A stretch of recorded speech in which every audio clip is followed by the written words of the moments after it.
Hello, my name is Dr. Dorothy Shallua, and today we are doing chapter 3. I'm here with amazing, wonderful women of God, and one of them is? Thank you so much. And? Veronica Onyango. All right, we are ready to start chapter 3. And chapter 3 is all about vision, and I titled it, Have a Vision and Set Goals. Because it's just as important, it's important to have a vision, but it's also very important to have goals. Because at the end of the day, a vision without taking action, you won't get anywhere. And today we just want to discuss all about vision, all about setting goals, taking action, overcoming our fear. And as I was writing this chapter, what was coming in my mind is what God had already put in my heart, or what God has already put in us as a family. God had given us great vision when it came to the ministry. God has given us great vision in the business and in even other aspects of our lives. And every time when we look at what God had given us, the picture, vision, usually it's that picture, it's that idea that you get. And it's always bigger than you. It's bigger than what you have. It's bigger than what you can think that you can attain. So every time we were given that kind of a vision, idea, a dream, it was very important for us to see what action do we take. Because a vision without setting action, you would not get anywhere. And I really just want to start here and see what was your take, or in what God has already given you, what would you say about vision, if you want to talk about vision, or what would you say, because I know you have done so much in the world of the ministry, in the world of the business. How has vision helped you to attain bigger things in life? Thank you, Doctor. As you have said, vision is that big picture that you have. It's always bigger than you, yes. But what has helped me so far with the vision that God has given us as a family, me and my husband, is like when the vision is put down, it looks very big, but we put steps to go through and see this vision come to pass. It's like a step, like climbing a ladder. But if you have a very big vision, like you want to build a house, for example, start a school, yeah, the steps you take, yes, I have a vision. I start a school of like 1,000 students, yeah. So the first step, do I have the land? Where is it? You know, look at nitty-gritty things. If I can afford the land now, how to build, if it's building, are we hiring? So those steps that you take are what we call goals, yeah? Yes. That will make you start following this vision God has given you till completion. Thank you so much. I like what you're saying. Vero, what was your take on this chapter? Yeah, actually this chapter was like a wider eye opener for me. And I loved especially where you talked about using the SMART goals, that the one which you must be specific about what you want to pursue. Yes. It must be measurable. Yes. It must be achievable, relevant, and time-bound. Because if you have a vision and it is just there, then it's not going to yield its goal. And usually for me, whenever we have something we have already born in our heart, we have a chart. And in this chart, you list down the things that have already been released to you. Okay. Then as you look through them, you have already set down how you're going to achieve them. Yeah. The one that you've already achieved, you tick. Yes. And so it gives you an encouragement that you're moving. Yes. Yeah, yeah. I love that. Vision boards. I've seen a lot of people using vision boards, and I've seen how it has been very instrumental when it comes to using vision boards, because some people are just visual. If you see it, if for that year you see that God has given you a vision to start a business, put it, find a picture of that business and put it on the vision board, and then break it down. Okay, like you were saying, you want to break it down in smaller pieces. It's a business, but a business has a license, and that could be the first step that you need to take. So do you have a license for that vision, for that business? Maybe it is not just getting a license. Maybe you want to start with a premise, a shop. You want to see, where would I place a shop? So you want to start taking those steps of finding where would be the most suitable place to put your shop. So yes, having a vision board, it is very, very profitable, and I have seen how it has been very, very helpful into doing that. But I just want to jump over a little bit, and I just want to come back to you, and let's talk about fear. Because a lot of people, we don't want to start things. We would have a vision. God gives us a vision, especially during the beginning of the year. We as women of God, we as families of God, men of God, we start the year with prayers. And we serve a God who speaks. We serve a God who communicates. And during those times of prayers and seeking God, many times He gives us that vision for the year of what we or that family needs to achieve. But many times, we always encounter some kind of fear. Is this God? How do I do it? It is probably too big. Maybe one of us can just jump in and talk about, how do we overcome fear? How have you overcome fear? How have you overcome fear of starting? How have you overcome fear of doing something? Thank you. Let me start from the fear. The fear is always there. It comes. We can't run away from it and say it doesn't come. It comes, yes. But you see, this vision, once it is given to you, if that picture has come to you, ask yourself, why have I seen this? Yeah?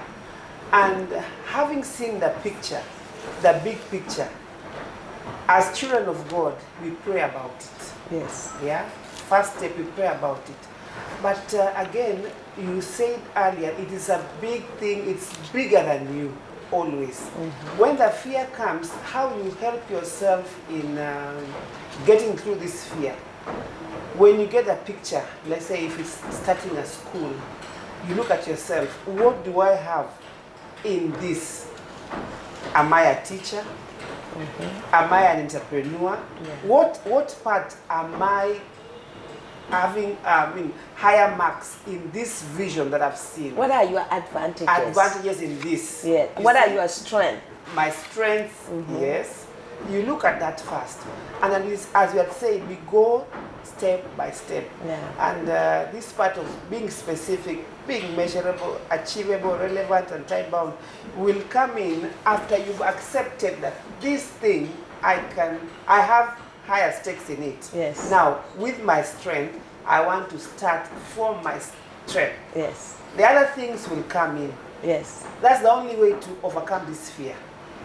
But the fear will be there. If you don't look at the strengths in you, you will never make the first steps. Yes.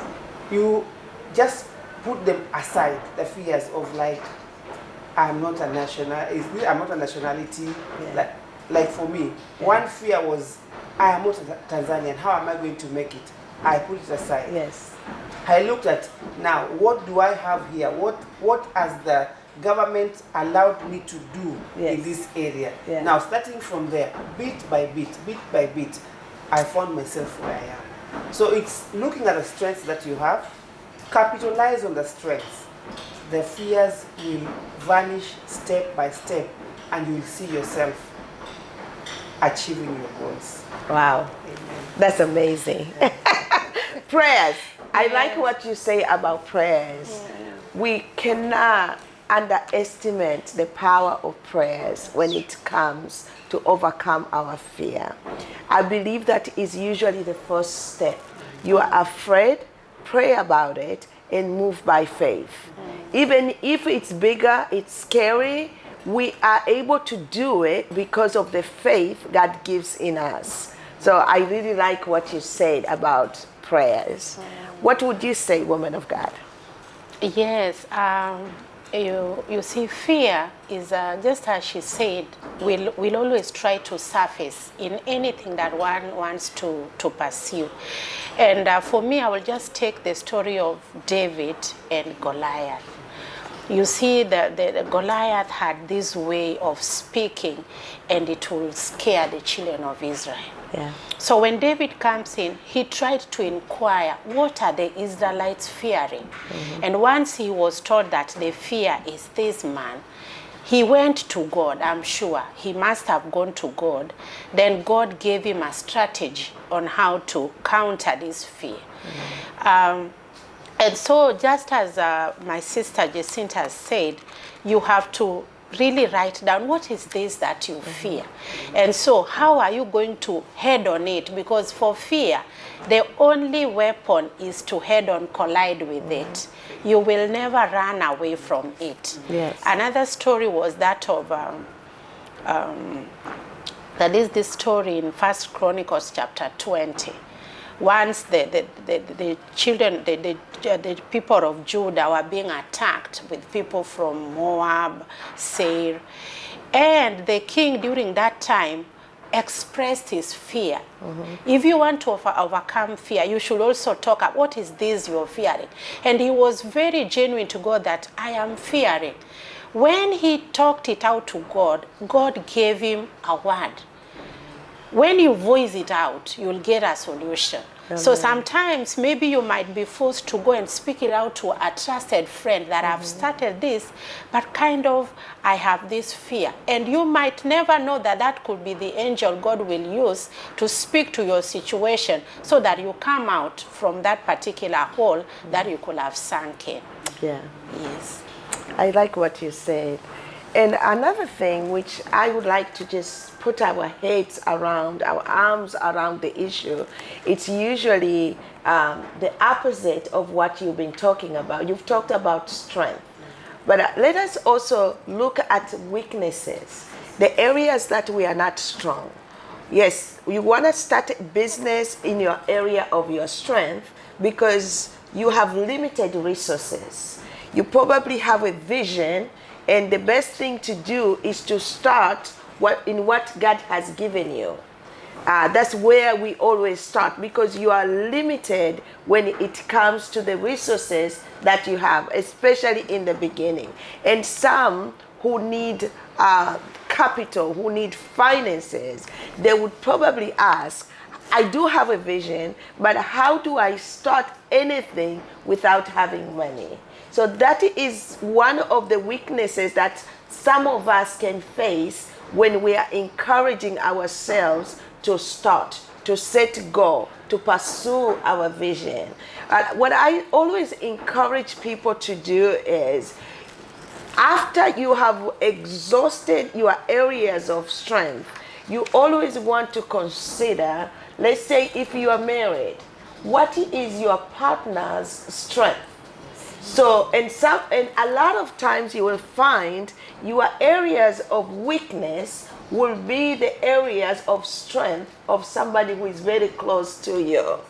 So I have seen how this goes hand in hand on how to overcome our gaps, our areas of weaknesses. Maybe you guys can chip in that to encourage somebody who says, how do I start? I don't have money. How do I start? I don't have this type of a talent. I don't have this type of skill. How do I do it? I see a lot of these weaknesses. Starting with you, how would you tackle that kind of obstacle? Especially in the beginning. In the beginning, thank you. I just want to give a scenario. Most of the businesses we see out here are born from people with a vision, and selling it to people with the finances. The thing is, you know how to go into this partnership. Yes. I have the vision, I have the dream, the business is with me in a vision. But you have the finances. Now, when you are coming in, at the initial stage, when you're going in, if you get the right partner, you will go. Because they bring in the finances and you come in with your skills. Oh, the idea. Yeah, the idea, the business idea. That's one I've seen. But the other one we're talking about where among the partners, you and your husband. Yes. Like I can give my scenario. My husband is a scientist. Yes. And I am an institutional management person. So when he came here, he came employed, for example. Yeah? He came employed, he worked, but I was doing nothing. So he wanted to start a business. And the business is so, he could start swiftly and easily was with me, with my career, which was the institutional management where we deal with cleaning, fumigation, management, you know. So when he saw that, he had the capital. I had nothing because, yes, we are one, but I had nothing. But I have the skills. So he told me, my wife, come, let's do this. So I came in partnership with him. He brought the finances, I brought my skills, and we are going on. That's how, you can't say that I will not start because you don't limit yourself with the finances place. Yes. You don't limit yourself. There's a way you can do it with your partner, same way.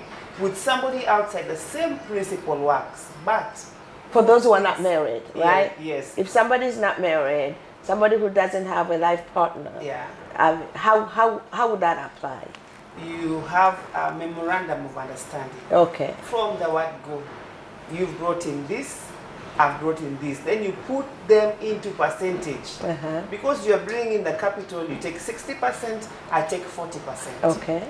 As we grow, we can see. But there's a place to start. So that when you go on, you don't have conflicts as you're growing. Okay. Yeah, your 40% is because of your vision. Okay. Your dream, I mean that idea. Yes. But him, he's brought only the capital. It could be zero in that area. Yeah. But remember, he's brought in the finances, which you really need to move. Some bring assets. Yes. Like if it's a school, somebody can give you a building.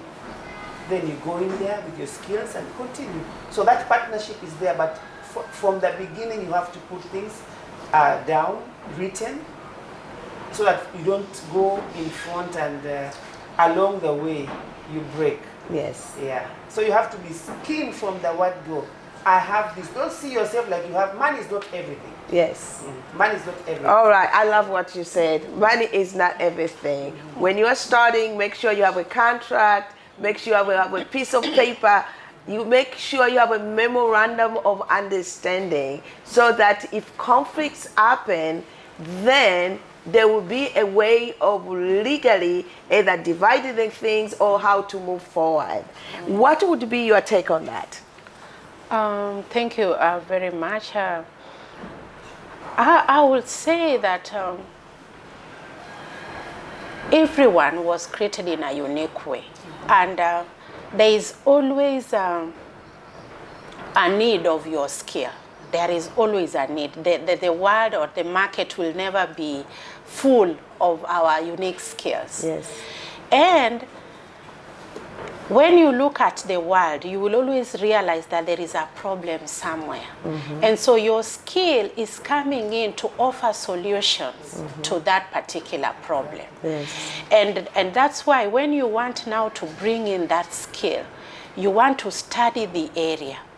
What are the needs of this area? Yeah. Even if so-and-so has started that particular business, what extra thing am I going to add there so that it is unique? We try to avoid a duplication of what the other person is exactly doing. Yes. And that's why I will even encourage anybody who wants to start a business or has a skill not to fear. For example, personally, I love counseling, and I could go to maybe a school and see what is it that they lack. You just study the environment, and then you go there and share with the person that I have this particular service that I want to offer to you.